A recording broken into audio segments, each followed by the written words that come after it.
परमेश्वर के धन्य नाम की महिमा हो। प्रभात मनन के सत्र 2816 में आप सभी का बड़े प्रेम के साथ स्वागत करता हूँ। सभी प्यारे भाई बहनों को जो मेरी आवाज़ सुन रहे हैं, नव वर्ष 2026 की शुभकामनाएं मेरे और मेरे परिवार तथा प्रभात मनन टीम की ओर से देता हूँ। हमारे प्रभु एवं उद्धारकर्ता यीशु मसीह आप सभी को इस नव वर्ष में अपना अनुग्रह एवं शांति बहुताय आपको दे, ताकि आप किसी भी परिस्थिति में आनंद के साथ जीवन बिता सके। यही आज के मनन के लिए हम पढ़ते हैं प्रकाशित वाक्य अध्याय 4 पद 9 और 10। जब वे प्राणी उसकी जो सिंहासन पर बैठा है और जो युगानुयुग जीवता महिमा और आदर और धन्यवाद करेंगे, तब 2400 प्राचीन सिंहासन पर बैठने वाले के सामने गिर पड़ेंगे और उससे जो युगानुयुग जीवता है प्रणाम करेंगे, और वे अपने अपने मुकुट सिंहासन के सामने ये कहते हुए डाल देंगे, हे हमारे प्रभु और परमेश्वर, तू ही महिमा और आदर और सामर्थ की योग्य है, क्योंकि तू ही ने सब वस्तुएं सृजी और वे तेरी ही इच्छा से थी और सृजी गई। ये बात पूर्व में बता चुका हूं कि अध्याय 4 की 8 से 11 तक के पदों में हम स्वर्ग में परमेश्वर की आराधना को देखते हैं। 8 एवं 9 पदों में परमेश्वर की आराधना करूपे करते हुए और 10 एवं 11 पदों में कलीसिया आराधना करते हुए हम देखते हैं। जब हम 9वीं पद की ओर आते हैं, वहां परमेश्वर के बारे में एक खास बात लिखी हुई देखते हैं, जो युगानुयुग जीवता है, अथवा वन हु लिव्स फॉरएवर। 8वीं पद में प्रभु के बारे में इस प्रकार पढ़ते हैं, जो था और जो है और जो आने वाला है। प्रभु के सनातन अस्तित्व को यह सूचित करता है। प्रभु वो अनादिकाल से अनंतकाल तक रहने वाला है। जब हम नहीं थे वो है, जब हम हैं वो भी है, और भविष्य के जिन दिनों के बारे में हम अनजान हैं उन दिनों में भी वो रहेगा। वो अनादिकाल से अनंतकाल तक रहने वाला परमेश्वर है। मूसा इस महान परमेश्वर के बारे में भजन 90 के प्रथम पदों में इस प्रकार कहता है, हे प्रभु, तू पीढ़ी से पीढ़ी तक हमारे लिए धाम बना है।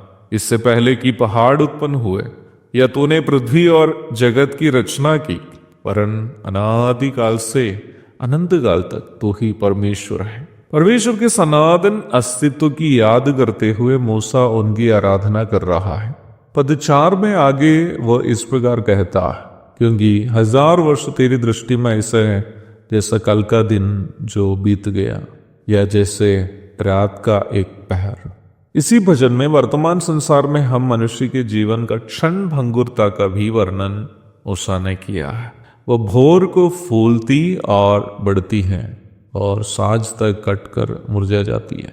परमेश्वर के सनातन अस्तित्व की याद करते समय ही मनुष्य की आयु के क्षण भंगुरता की भी मूसा याद कर रहा है।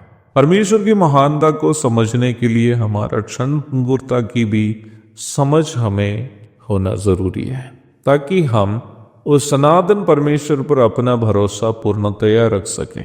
क्षण भंगुर के जीवन संसार में बिताने वाले मनुष्य का जीवन सार्थक तथा धन्य तब हो जाता है जब वह सनातन परमेश्वर के साथ एक व्यक्तिगत संबंध में आ जाता है। यीशु मसीह के द्वारा क्षण भंगुर के जीवन बिताने वाला मनुष्य जब सनातन परमेश्वर के साथ रिश्ता बनाता है, तो वो मनुष्य चिरंजीवी बन जाता है, क्योंकि परमेश्वर के साथ हमारा संबंध हमें अनंत जीवन का भागीदार बना देता है।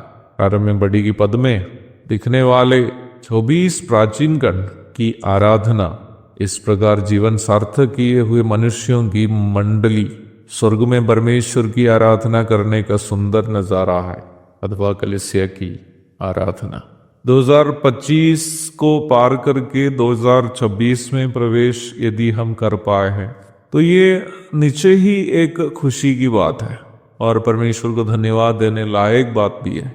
परंतु सबसे बड़ी खुशी की बात ये नहीं है कि हमारे जीवन में एक और वर्ष जुट गया है, बल्कि यह है कि हम यीशु मसीह के द्वारा संसार के हमारे जीवन क्षण में समाप्त हो जाएगा। परंतु जितने हम मसीह में हैं जानते हैं कि जब हमारा पृथ्वी पर का डेरा सरीखा घर गिराया जाएगा तो हमें परमेश्वर की ओर से स्वर्ग पर एक ऐसा भवन मिलेगा जो हाथों से बना हुआ घर नहीं परंतु चिरस्थायी है। 2 कुरिन्ती 5:1। उस धन्य आशा में इस नया वर्ष भी बिताने के लिए प्रभु मेरी और आपकी मदद करे। एक और नया दिन और एक नया वर्ष की शुभकामनाएं देते हुए मैं अपने शब्दों को पूर्ण विराम देता हूँ। प्रभु आप सबको आशीष दे। आमीन।